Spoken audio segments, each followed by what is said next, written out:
Hello,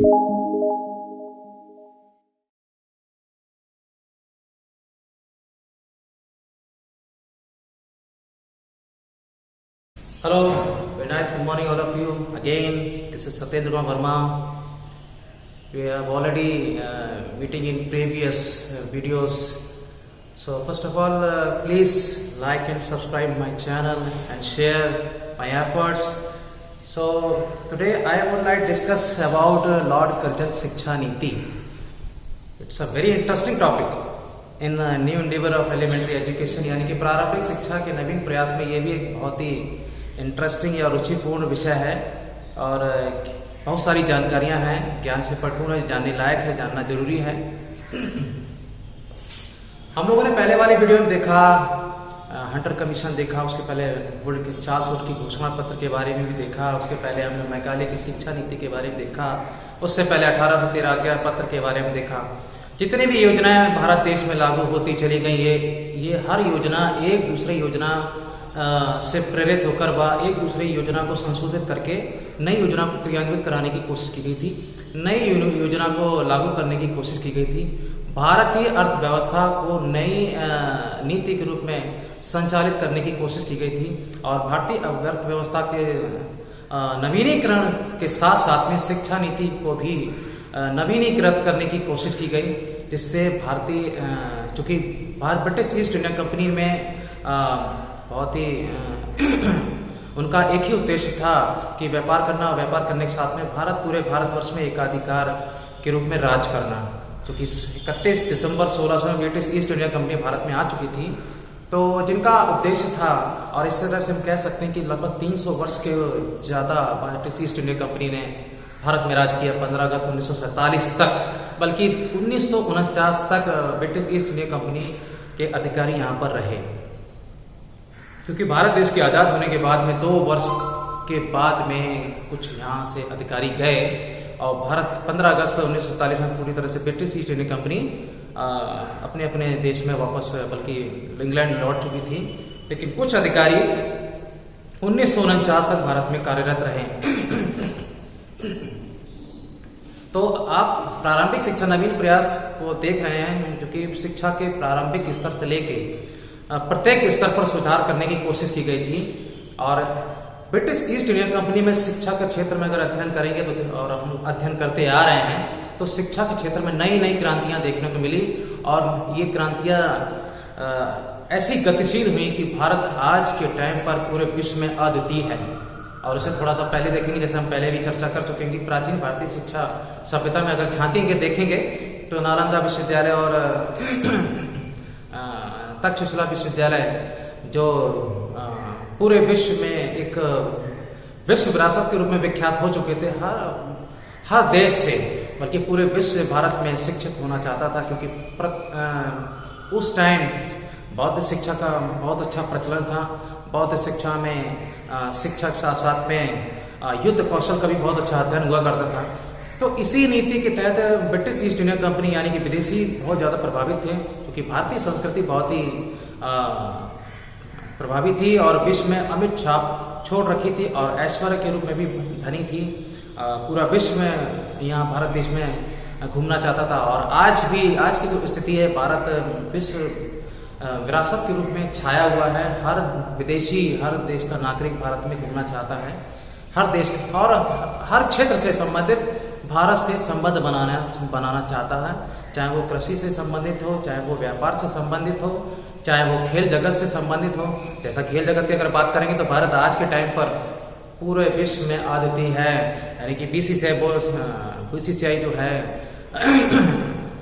आज के time पर इतना धनी है कि वो लगातार 5 वर्ल्ड कप करा सकता है, पूरे विश्व के खिलाड़ियों को खरीद सकता है, जैसा कि हम लोग देखते हैं इंडियन प्रीमियर लीग। चलो हम लोग ज्यादा बात ना करते हुए अपने टॉपिक में आते हैं।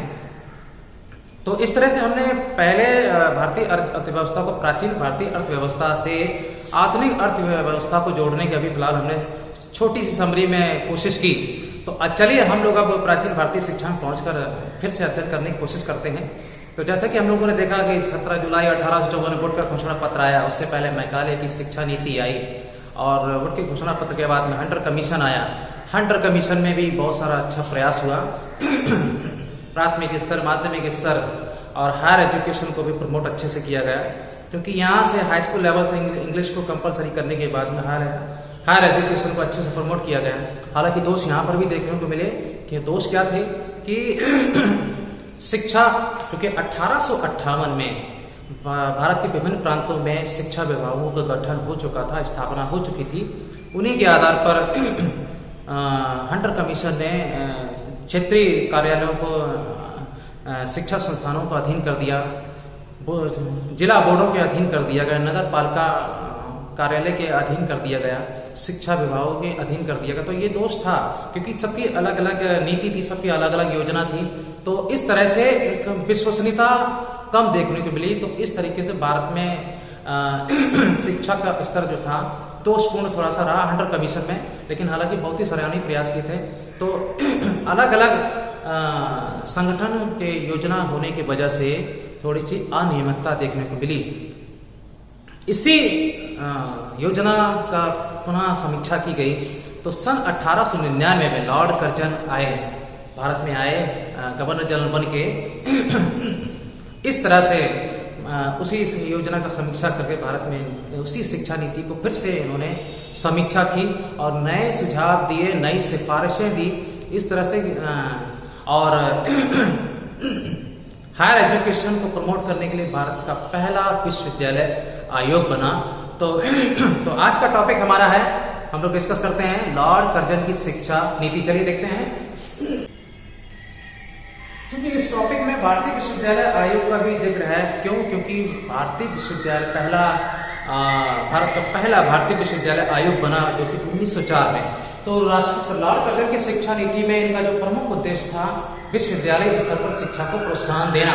तो विश्वविद्यालय स्तर पर शिक्षा को प्रोत्साहन देने के लिए गवर्नर जनरल लॉर्ड कर्जन ने पहला भारतीय विश्वविद्यालय आयोग बनाया।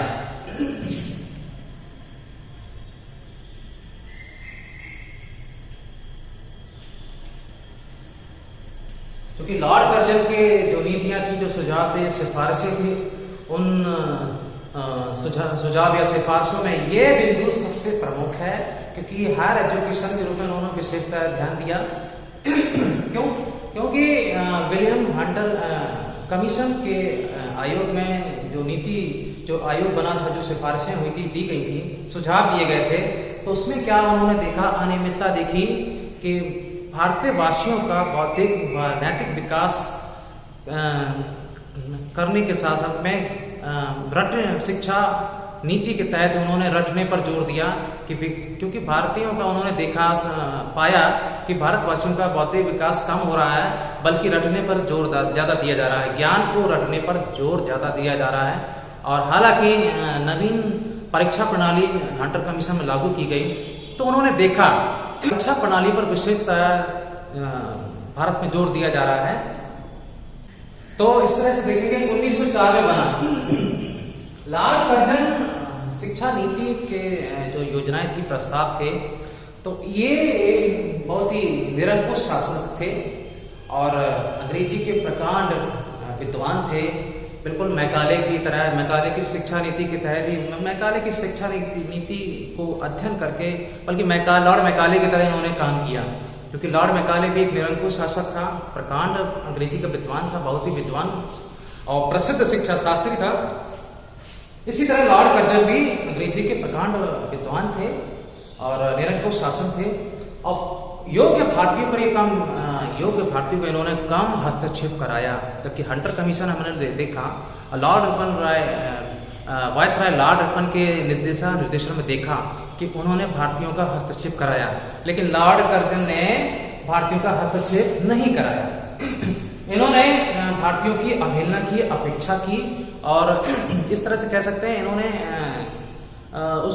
अपनी नीति से दूर रखा। इसलिए इनकी योजना को गुप्त योजना भी कहा जाता है। तो my dear friends, my dear students, इनकी योजना को आप ध्यान रखिए कि इनकी शिक्षा नीति को गुप्त योजना के तौर पर भी कहा जाता है, क्योंकि इन्होंने भारतवासियों से अपनी नीति को छुपाकर बनाया, अपनी नीति को छुपाया, अपनी योजना को छुपाया। तो इनका क्या योजना था वो हम लोग देखेंगे अभी बाद में। तो लॉर्ड कर्जन की शिक्षा नीति आई हम लोगों ने जैसे पहले पढ़ा कि सन 1858 में भारत के विभिन्न प्रांतों में शिक्षा आयोग का गठन हुआ था।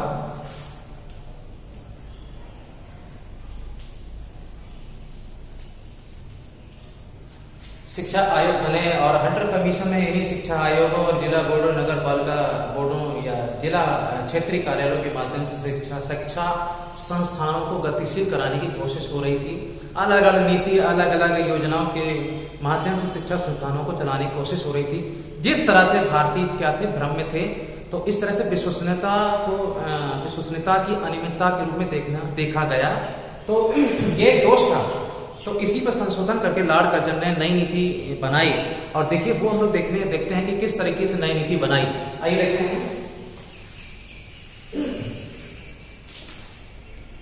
तो टॉपिक हमारा है लॉर्ड कर्जन की शिक्षा नीति और भारतीय विश्वविद्यालय का आयोग की ये उनके नीति या उनकी सिफारिशें या सुझाव के तौर पर ये उनका प्रमुख बिंदु था।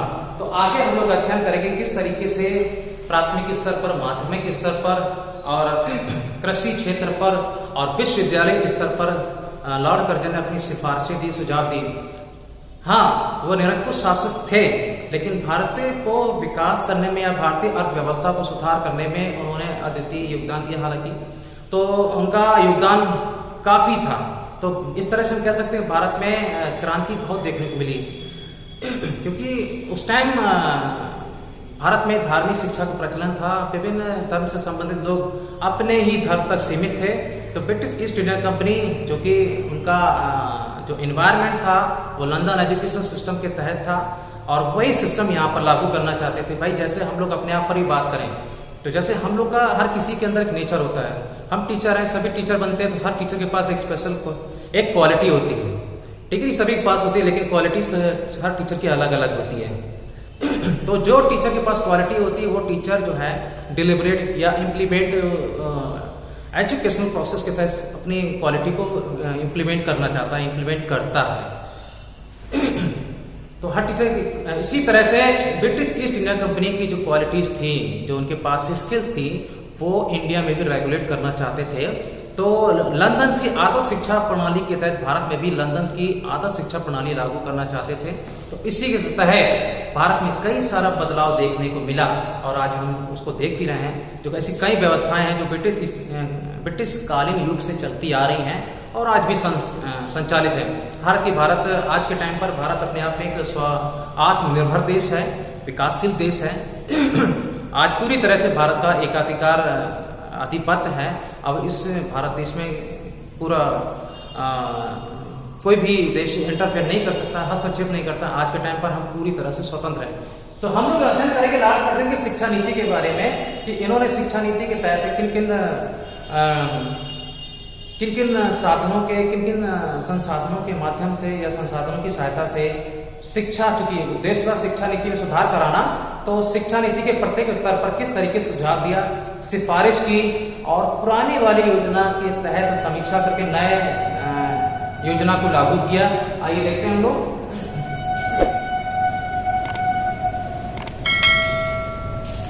इन्होंने पुरानी यानी कि पूर्व निर्धारित योजना का समीक्षा करके, पूर्व निर्धारित योजना को अध्ययन करके उसी में नवीनीकृत किया और नए रूप में प्रदर्शित किया। आइए देखते हैं कौन कैसे।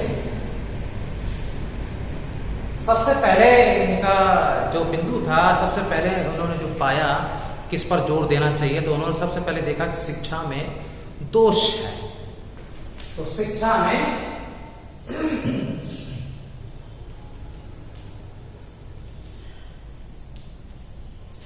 में दोष पाया कि शिक्षा में दोष है और इस पर सुधार करने की बहुत ज्यादा जरूरत है। और इन्होंने शिक्षा नीति में दोष जो पाया वो दो रूपों में पाया, एक संख्यात्मक और दूसरा था गुणात्मक।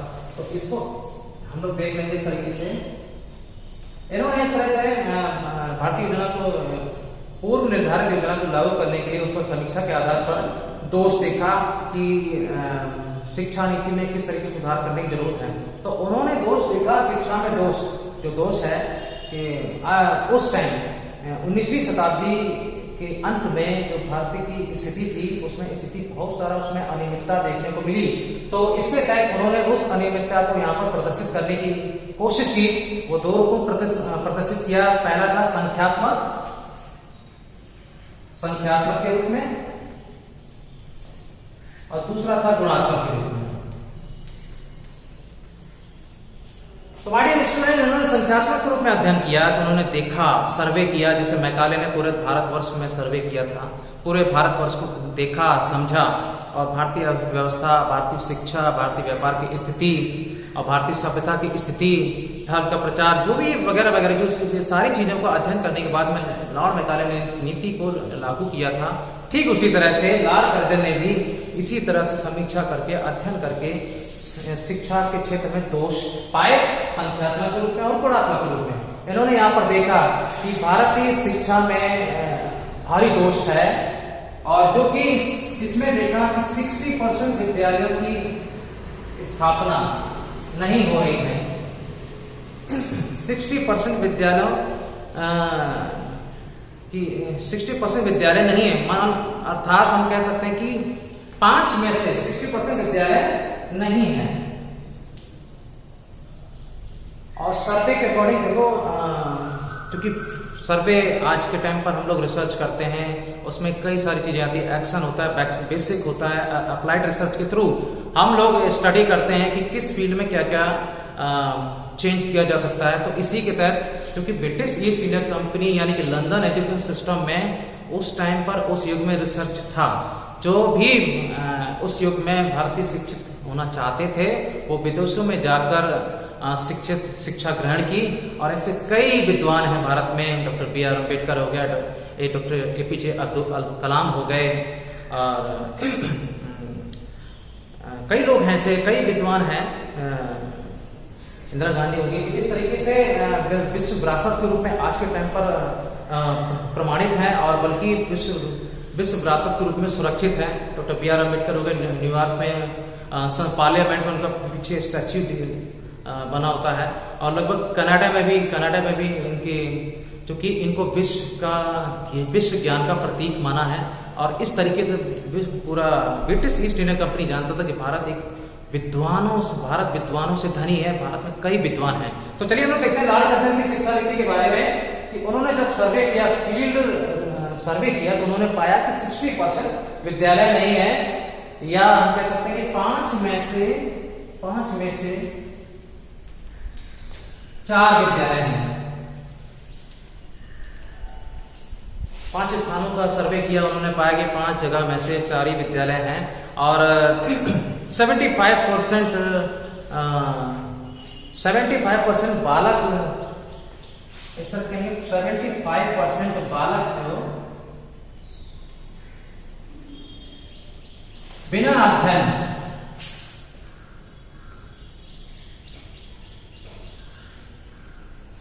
अध्ययन बड़े हो जाते हैं। 75% बालक बिना अध्ययन बड़े हो जाते हैं। यानी कि उस टाइम क्या था कि भारतीय शिक्षा संस्थानों का प्रचलन था, भारतीय शिक्षा गतिशील थी, लेकिन उनको जोड़ने की कोशिश नहीं की जा रही थी, उनको शिक्षा योजना के बारे में बताया नहीं जा रहा था। तो 75% जो भारतवासी के जो बच्चे थे, क्योंकि तो हालांकि हम अगर देखेंगे तो कृषि के रूप में पूरी तरह से संलिप्त थे, तो उस तरह से निर्धन थे। तो इस तरीके से वो 75% बच्चे जो थे या बालक थे वो बिना पढ़े ही बड़े हो जाते थे।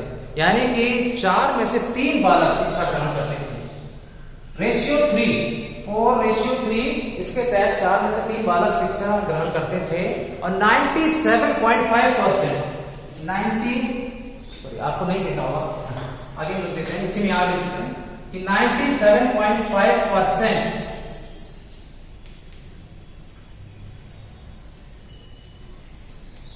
बालिकाएं अशिक्षित हुआ करती थी। देखिए इन्होंने सर्वे किस तरीके से किया, इन्होंने डेटा का कलेक्शन किया कि अगर शिक्षा नीति को लागू करना है, सबसे पहले हम दोष निकालते हैं। तो लॉर्ड कर्जन ने सबसे पहले दोष निकाले संख्यात्मक रूप से। इन्होंने पाया कि 60% विद्यालय नहीं है, 75% बालक जो है बिना अध्ययन किए, बिना शिक्षण ग्रहण किए बड़े हो जाते थे।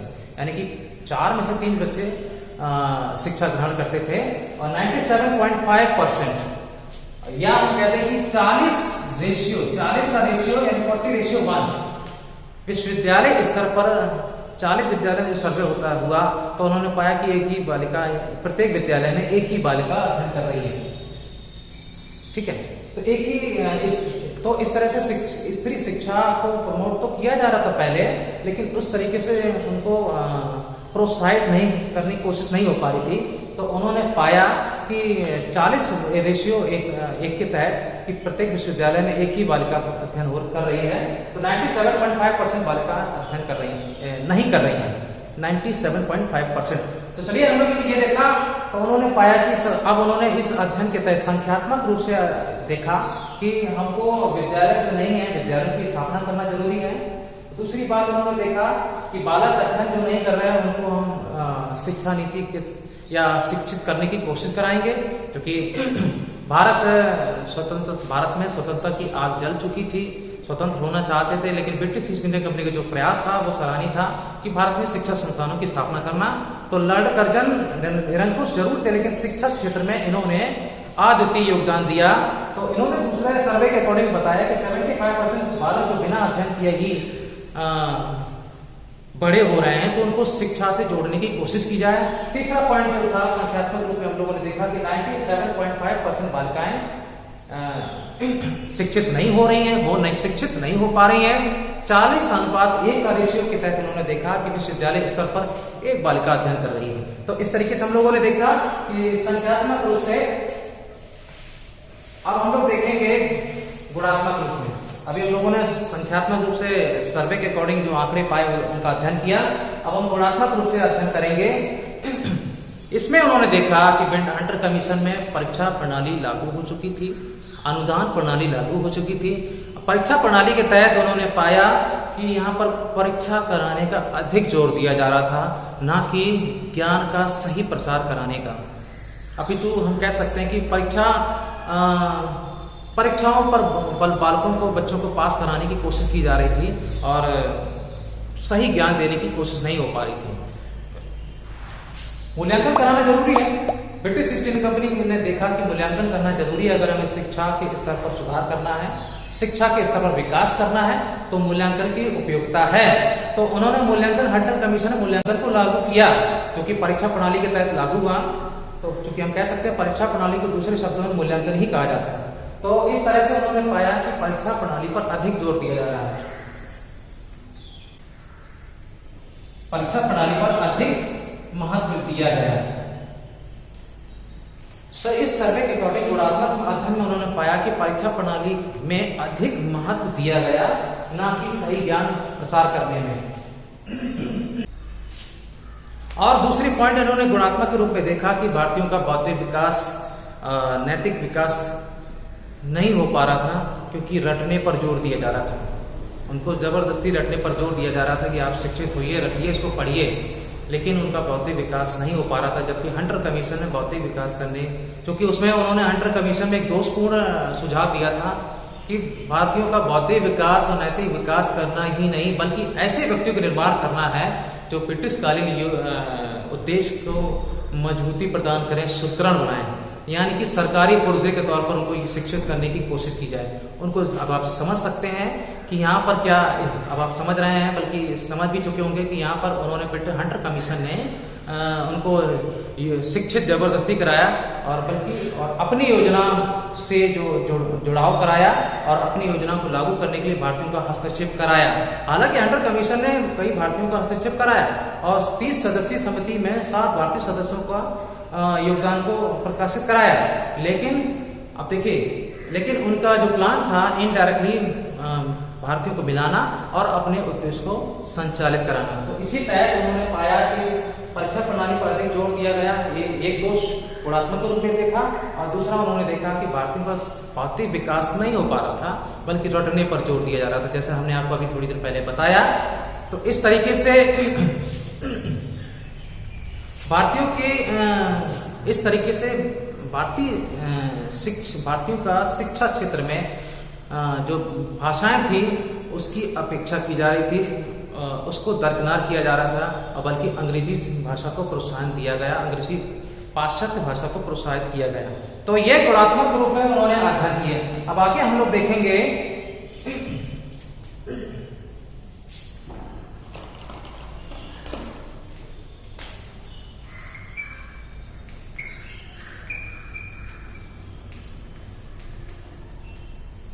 प्राथमिक स्तर पर लॉर्ड कर्जन की शिक्षा नीति के तहत उन्होंने पहले देखा शिक्षा में दोष और इस तरह से अध्ययन किया संख्यात्मक और गुणात्मक के रूप में, और फिर उन्होंने देखा प्राथमिक स्तर पर, जो कि हम पहले आपको बता चुके हैं, संख्यात्मक सर्वे के अकॉर्डिंग संख्यात्मक में जो दोष उन्होंने पाया कि 5 में से 4 विद्यालय नहीं है, 5 में से 4 विद्यालय नहीं है, यानी कि 60% विद्यालय नहीं है, 75% जो है बालक बिना पढ़े ही बड़े हो जाते थे।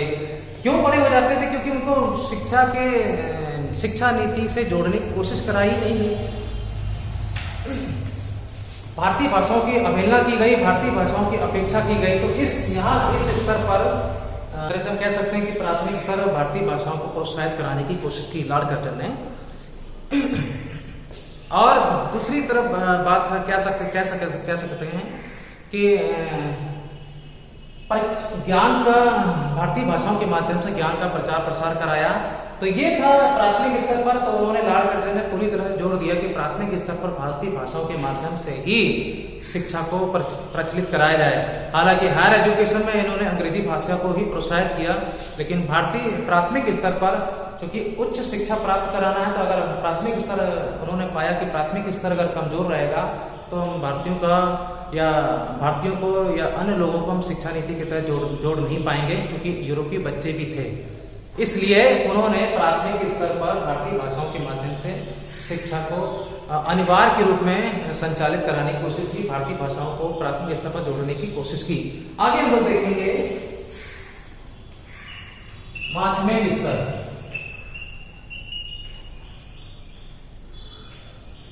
इस स्तर में क्या था कि हंटर कमीशन में व्यावसायिक व व्यवहारिक शिक्षा के क्षेत्र में जो परिवर्तन कराना चाहते थे, व्यावसायिक व व्यवहारिक रूप से कराना चाहते थे, लेकिन वो सुधार नहीं हो पा रहा था। क्यों? क्योंकि वो सुधार इसलिए नहीं हो पा रहा था, इस स्तर पर जो क्षेत्रीय कार्यालय थे, जो अलग अलग शिक्षा विभाग थे, वो अपनी अपनी नीति के तहत इस स्तर को संचालित कराने की कोशिश कर रहे थे। तो अलग अलग चूंकि उनके अपने वो विभाग या बोर्ड या जिला क्षेत्रीय कार्यालय तो अपने अपने अधिकार के तहत शिक्षा संस्थानों को अपने अधीन किए हुए थे और शिक्षा संस्थानों को संचालित कर रहे थे। तो यहाँ पर उन्होंने देखा कि छात्रवृत्ति की सुविधा नहीं मिल पा रही थी, योग्य विद्यार्थियों को छात्रवृत्ति की सुविधा नहीं मिल पा रही थी। तो उन्होंने कहा कि लॉर्ड कर्जन ने कहा कि योग्य छात्रों को छात्रवृत्ति की व्यवस्था की जाए। दूसरी बात यह थी कि समावेशी शिक्षा को प्रोत्साहित किया जाए, मतलब सभी बच्चों को जोड़कर सभी लोगों को शिक्षा की नीति से जुड़ाव कराने की कोशिश की जाए और भारतीय भाषाओं के साथ साथ अंग्रेजी का समान रूप से संचालन किया जाए। समान संचालन किया जाए यानी भारतीय भाषाओं के माध्यम से शिक्षा दी जाए व अंग्रेजी के माध्यम से भी शिक्षा दी जाए और आवश्यकता के आधार पर विद्यालय की स्थापना हो।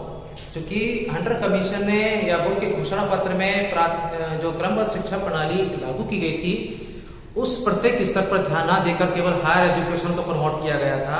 तो लॉर्ड कर्जन कमीशन जो समिति बनी थी उसी क्रमबद्ध शिक्षा प्रणाली के तहत प्रत्येक स्तर पर शिक्षा का अध्ययन कराया, बल्कि शिक्षा को नवीनीकृत करके नवीन योजना के तहत संचालित कराने की कोशिश की गई। तो इस तरीके से भारतीय भाषाओं के साथ साथ में मिडिल क्लास में अंग्रेजी का भी समान संचालन हो और आवश्यकता के अनुरूप विद्यालयों की स्थापना हो। चलिए अब हम लोग आगे देखेंगे। अब इनका चौथा जो प्रमुख बिंदु था वो था विश्वविद्यालय स्तर, जो कि उनका मुख्य उद्देश्य था कि हायर एजुकेशन को प्रमोट कराना। तो इन्होंने चौथे बिंदु के आधार पर देखा विश्वविद्यालय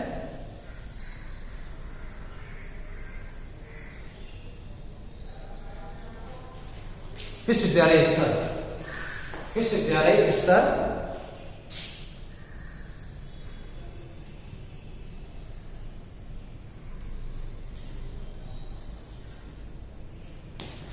एक अगर हम देखेंगे तो लॉर्ड कर्जन की एकदम संक्षिप्त विवरण है ये। तो संक्षिप्त विवरण के आधार पर हम समीक्षा कर सकते हैं, समझ सकते हैं कि लॉर्ड कर्जन की शिक्षा नीति क्या थी। तो चौथा प्रमुख बिंदु था विश्वविद्यालय स्तर।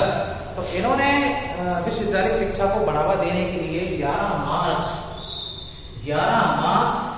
1904 को आयोग बनाया और इस प्रस्ताव को लागू कर दिया। और 21 मार्च 1904 को इस आयोग को अधिनियम के तौर पर लागू कर दिया। अब देखते हैं हम लोग विश्वविद्यालय स्तर पर इन्होंने किस तरीके से अध्ययन किया। दोस्तों, मेरे स्टूडेंट्स, विश्वविद्यालय स्तर पर इन्होंने अध्ययन किया कि भारत चूंकि कृषि में अद्वितीय था और प्राचीन भारतीय सभ्यता में देखें तो कृषि एक ऐसा पहलू था, कृषि एक ऐसा मजबूत आधार था जो भारत को सुदृढ़ बनाया हुआ था। और तो अगर प्राचीन में देखेंगे तो गेहूं सबसे पहली उपज मानी जाती है। तो विश्वविद्यालय स्तर पर इन्होंने सुधार करने की कोशिश की। तो विश्वविद्यालय स्तर पर इन्होंने पाया 1904 में संशोधन किया, बल्कि नवीनीकृत किया विश्वविद्यालय स्तर को, और भारतवासियों को विश्वविद्यालय स्तर या उच्च शिक्षा पर जोर देने के लिए विश्वविद्यालय आयोग का गठन किया। इस स्तर पर इन्होंने सीनेट जिसको बोलते हैं, जैसे एक series of division of post, तो पदों का विवरण, जो एक प्रबंध समिति होती है जिसको कहते हैं सीनेट, एक पैनल होता है। तो सीनेट के तहत एक पैनल होता है जिसमें भारतीय शिक्षा से संबंधित योजनाओं को गतिशील किया जाता है। तो इन्होंने सीनेट की व्यवस्था की थी।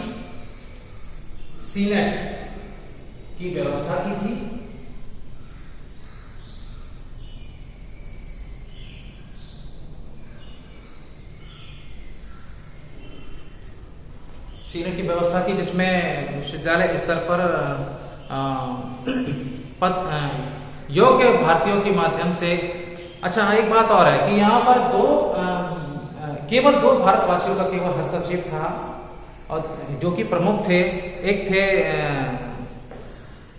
गुरुदास बनर्जी और दूसरे थे सैयद हसन। एक थे गुरुदास बनर्जी और दूसरे थे सैयद हसन, जो कि प्रमुख थे। और इन्होंने किसी अन्य भारतवासी को नीति से दूर रखा, जिसे हम गुप्त आयोग के रूप में भी देखते हैं। तो विश्वविद्यालय स्तर पर इन्होंने सीनेट की व्यवस्था की।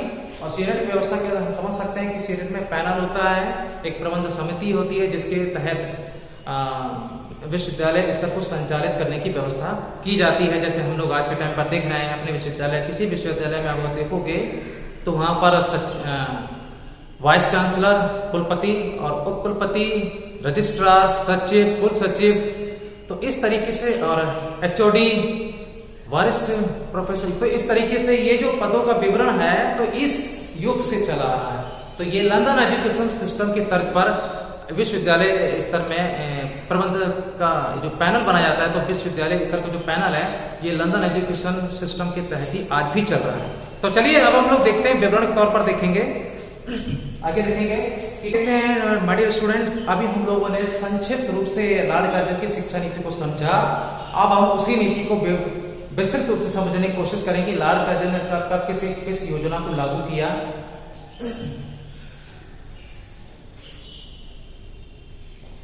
पहले हम लोग देख चुके कि सन 1899 भारत में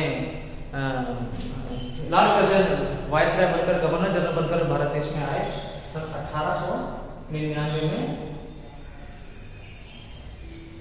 और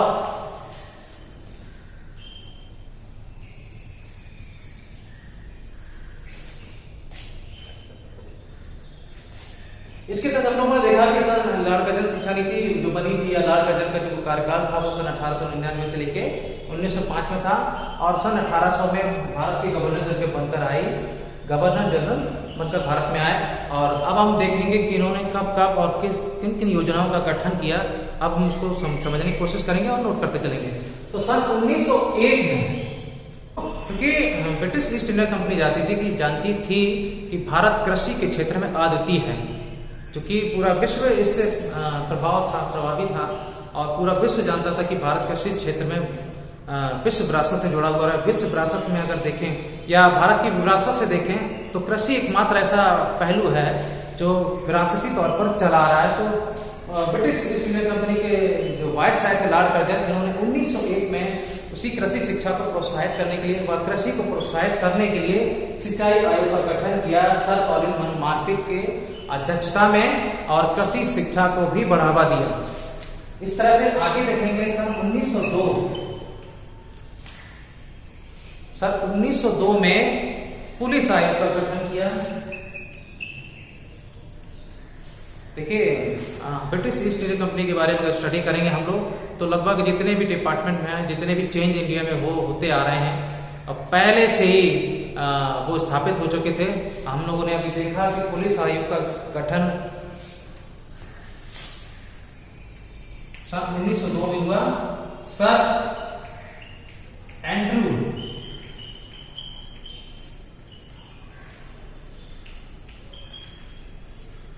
फ्रेजर की अध्यक्षता में पुलिस आयोग का गठन हुआ सन 1902 में।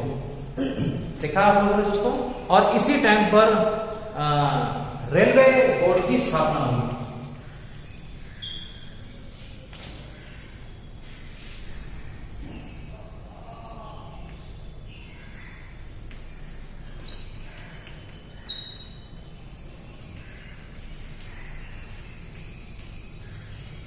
तो दोस्तों हम लोगों ने देखा कि पुलिस आयोग का गठन हुआ और इसी टाइम पर रेलवे बोर्ड की स्थापना हुई। और सन 27 फरवरी भारतीय विश्वविद्यालय आयोग बना। ये प्रस्ताव पारित हुआ था सर। और पहला भारतीय विश्वविद्यालय आयोग 11 मार्च 1904 को प्रस्तावित हुआ और भारतीय विश्वविद्यालय अधिनियम 21 मार्च 1904 को पूरे भारतवर्ष में लागू हो गया। तो इस तरीके से दोस्तों ने देखा कि भारतीय विश्वविद्यालय आयोग बना, जो कि सर टॉमस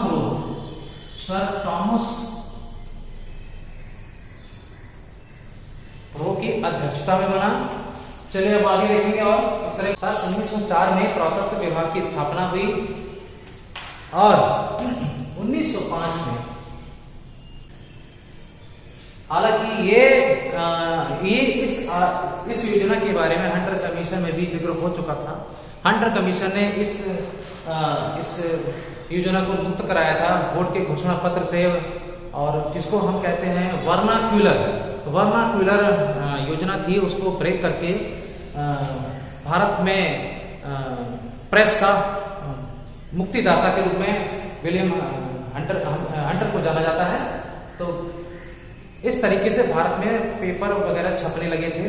तो 1905 में लॉर्ड कर्जन ने उसी योजना के तहत उसी नीति को प्रोत्साहित करने के साथ साथ में भारतीय टंकण एवं मुद्रण अधिनियम लागू किया। यानी कि भारत में भारतीय भाषाओं के माध्यम से भी पुस्तकों की छपना शुरू हुआ। अंग्रेजी भाषाओं के साथ साथ में जो किताबें छप रही थी, जो पुस्तकें छप रही थी, तो भारतीय भाषाओं के माध्यम से भी पुस्तकों की छपाई शुरू हो चुकी थी। 1905 में रेलवे बोर्ड बना और उसके बाद में, सॉरी इसमें थोड़ा मिस्टेक हो गया, आप लोग भी चेक कर लीजिए।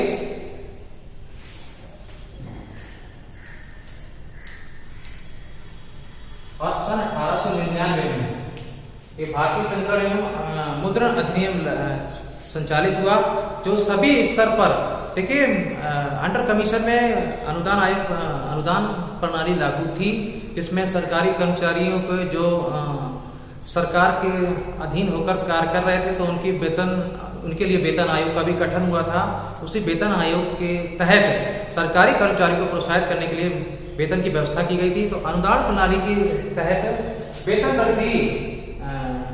वेतन वृद्धि भी की गई और इस तरीके से शिक्षकों के प्रशिक्षण पर भी बल दिया गया, क्योंकि लंदन एजुकेशन सिस्टम के तहत वहां पर यूरोप देशों में शिक्षण संस्थानों को चलाने के लिए योग्य शिक्षकों की नियुक्ति होती थी और योग्य शिक्षकों की नियुक्ति के लिए ट्रेनिंग सेंटर वहां पर चल रहे थे। उसी तर्ज पर भारत में भी ट्रेनिंग सेंटर पर बल दिया गया।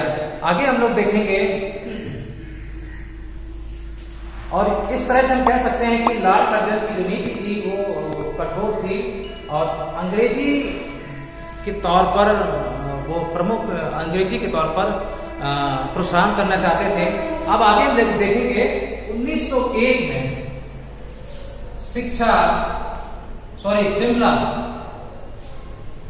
शिमला जिसे गुप्त शिक्षा सम्मेलन भी कहा जाता है, क्योंकि इस सम्मेलन में किसी भी भारतीय का हस्तक्षेप नहीं था। तो मतलब क्या था कि उन्होंने इस सम्मेलन को बनाने के लिए, इस सम्मेलन का गठन करने के लिए किसी भी भारतीय को नहीं बुलाया, बल्कि पूरी तरह से यूरोपीय अधिकारियों का ही हस्तक्षेप था। इस तरह से भारतीयों की अपेक्षा की गई, योग्य भारतीयों को दरकिनार करके इस सम्मेलन का गठन किया गया, इसलिए इसे गुप्त शिक्षा सम्मेलन भी कहा जाता है। तो दोस्तों इसमें देखेंगे, और चूंकि इस सम्मेलन के तहत ईसाई मिशनरियों को फिर बुलाया गया, और ये सम्मेलन लगभग 15 दिन की अवधि तक चला। और आज शिमला शिक्षा सम्मेलन के तहत उन्होंने प्रमुख बिंदु के तहत समीक्षा की। तो प्राथमिक स्तर से उच्च शिक्षा के लिए भारतीयों को प्रोत्साहित कराया। तो ये शिमला शिक्षा सम्मेलन का उद्देश्य था, और इस शिमला शिक्षा सम्मेलन के तहत लगभग 150 प्रस्ताव पारित किए गए, जिसमें किसी भारतीय को नहीं बुलाया गया। और इस तहत क्या है कि शिक्षा संचालक जो है, शिक्षा का जो संचालन था वो ईसाई मिशनरियों के माध्यम से हुआ। ईसाई मिशनरियों के माध्यम से फिर से शिक्षा को गतिशील कराने के लिए ईसाई मिशनरियों को जोड़ा गया। ठीक है, तो ये था 1921 भारतीय शिमला शिक्षा सम्मेलन। आगे हम लोग देखेंगे, क्वेश्चन आ सकता है कि गुप्त शिक्षा सम्मेलन किसे कहा जाता है, तो आपका आंसर होगा शिमला शिक्षा सम्मेलन। आगे देखेंगे कि भारतीय विश्वविद्यालय आयोग, इसमें आपने पढ़ा, अभी हम लोगों ने संक्षिप्त विवरण और संक्षिप्त जानकारी के तौर पर यहाँ पर अध्ययन किया था। तो हम लोग विस्तृत अध्ययन करने की कोशिश कर रहे हैं कि विश्वविद्यालय स्तर पर, इसके तहत हम लोगों ने भी अध्ययन किया कि सीनेट की व्यवस्था के तहत एक पैनल होता है, एक प्रबंध समिति होती है, एक पोस्ट का सीरीज बनाया जाता है, कुलपति, उपकुलपति, रजिस्ट्रार, सचिव, कुल सचिव और विभाग अध्यक्ष। तो इस तरीके से सीनेट बनाया जाता है। जब किसी भी विश्वविद्यालय को संचालित करने के लिए कोई भी योजना लागू करना है, तो पूर्व में समीक्षा की जाती है, पूर्व में उद्देश्यों का निर्धारण किया जाता है, और भविष्य के लक्ष्यों की पूर्व अनुमान लगाया जाता है कि भविष्य में लक्ष्य हम किस तरीके से प्राप्त करते हैं। तो इस तरीके से विश्वविद्यालय स्तर पर सीनेट की व्यवस्था की, प्रबंध समिति के तहत जो भी पताते हैं उनके तहत उसको सीनेट नाम दिया, जो आज भी लागू है। तो पाठ्यक्रम व परीक्षा प्रणाली के बारे में सुझाव दिए। क्योंकि जब लॉर्ड कर्जन की जो समिति बनी तो उसमें 2 भारतीय सदस्य थे और अन्य यूरोपीय देश थे। इन सभी की सहमति से ये सुझाव व सिफारिशें लागू हुई। तो इस लॉर्ड कर्जन की सहमति से ये सिफारिशें और सुझाव लागू हुए थे। उसी के तहत पाठ्यक्रम व परीक्षा प्रणाली पर भी सुझाव व सुधार किया जाए, और सुझाव दिया गया व सुधार किया जाए। तो परीक्षा प्रणाली, क्योंकि विश्वविद्यालय स्तर पर पुस्तकों की व्यवस्था की जाए, विश्वविद्यालय स्तर पर उच्च शिक्षा को प्रोत्साहित करने के लिए संबंधित कोर्सों के लिए पुस्तकों का निर्धारण किया जाए और पुस्तकों की छपाई भी की जाए। और इंटरमीडिएट कक्षाओं को तोड़कर इंटरमीडिएट कक्षाओं को तोड़ने के बाद में स्नातक स्तर की शिक्षा का भी निर्धारण किया जाए। और जो हम लोग आज देख रहे हैं ग्रेजुएशन लेवल पर 3 वर्ष का जो पाठ्यक्रम संचालित है, वो यहीं से लागू हुआ था। स्नातक स्तर का पाठ्यक्रम 3 वर्षीय निर्धारित किया गया। अब आगे हम लोग देखेंगे इसी विश्वविद्यालय आयोग के जो और उद्देश्य क्या क्या थे, और जो कोशिशें या शिक्षा को नवीनीकरण करने की कोशिश किस तरीके से की गई। आगे हम लोग देखते हैं, अध्ययन करते हैं। दोस्तों, हम लोगों ने देखा कि विश्वविद्यालय स्तर पर लॉर्ड कर्जन ने जो पूर्व निर्धारित योजना पर जो समीक्षा की थी, इन्होंने शिक्षा के दोष के आधार पर संख्यात्मक रूप और गुणात्मक रूप में अध्ययन किया। प्राथमिक स्तर पर अंग्रेजी भाषाओं को छोड़कर भारतीय भाषाओं को प्राथमिकता दी कि भारतीय भाषाओं के माध्यम से भारत में शिक्षा का संचालन होगा। माध्यमिक स्तर पर हम लोगों ने देखा कि व्यावहारिक और व्यावसायिक स्तर के रूप में शिक्षा को गतिशील किया जाएगा। और हमने विश्वविद्यालय स्तर पर देखा कि सीनेट की व्यवस्था के तहत विश्वविद्यालय को संचालित किया जाएगा, और विश्वविद्यालय के तहत शोध कार्य को प्रोत्साहन दिया जाएगा, और विश्वविद्यालय आवश्यकता के अनुसार योग्य प्राध्यापकों की नियुक्ति कर सकेंगे। तो इस तरीके से हम लोगों ने देखा लॉर्ड कर्जन की शिक्षा नीति, यानी जिसे भारतीय विश्वविद्यालय आयोग बोला जाता है। और आपको दोस्तों ये बता दें कि ये अधिनियम 21 मार्च 1904 को पूरी तरह से भारत में लागू हो चुका था। दोस्तों ये थी हमारी जानकारी लॉर्ड कर्जन की शिक्षा नीति, जिसके तहत आज हम लोगों ने अध्ययन के स्टडी किया और कई सारी जानकारी को समझा, एकत्रित की। और अब हम लोग नेक्स्ट टॉपिक में मिलेंगे। आज के टॉपिक के लिए इतना ही जानकारी काफी है, तो हम लोग अब मिलेंगे नेक्स्ट टॉपिक के साथ में। तो दोस्तों, my dear student, thank you very much. And सबसे लास्ट अंत में हम आपसे कहना चाहेंगे कि पर जिस तरीके से आप हमें रेस्पॉन्स दे रहे हैं, आपका रेस्पॉन्स हमें देखने को मिल रहा है, तो इसी की तरह से आप फिर से हमारे इस प्रयास को लाइक कीजिए, शेयर कीजिए, सब्सक्राइब कीजिए। Thank you dear student, thank you.